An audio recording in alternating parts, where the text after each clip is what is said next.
Hicret Camii'ni, Hollanda'dan Rotterdam Hicret Camii'nin destesini davet ediyoruz. Lebbeyk ya Hüseyin. Lebbeyk ya Hüseyin. Lebbeyk ya Hüseyin. Görmedi alem bir bela tufan, görmedi alem bir bela tufan. Dayandı arşa, feryadı figan, biçili battı.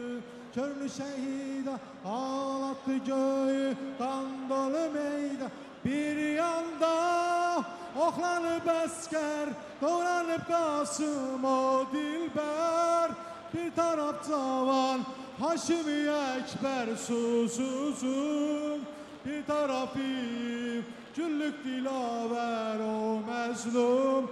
Kerbela olmuşam divane, Kerbela düşmüşem figane.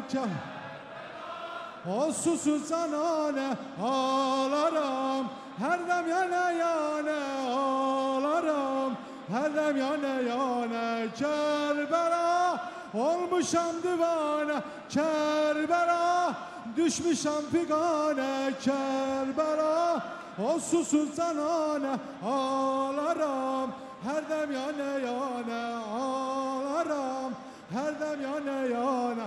Hüseyin vay,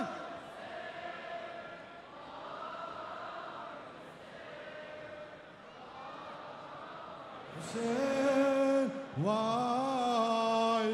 Bella çölünde başlar kesildi, Bella çölünde başlar kesildi. Susuz kurbanlar yere serildi, güneş tutuldu, durdu zamanlar. Büründü aşka kefensiz canlar. Elemdar nehri yelgemde, düşüp toprağa sular matemde.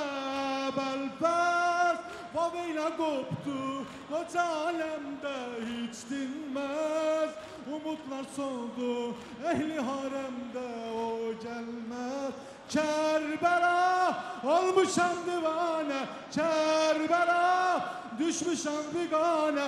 Kerbela o susuz zanane ağlarım, her dem yana yana ağlarım, her dem yana yana. Hüseyin vay Hüseyin.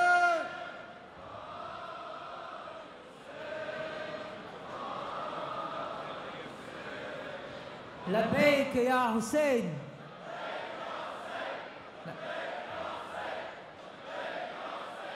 Kerbu belan gönlümdedir, ismi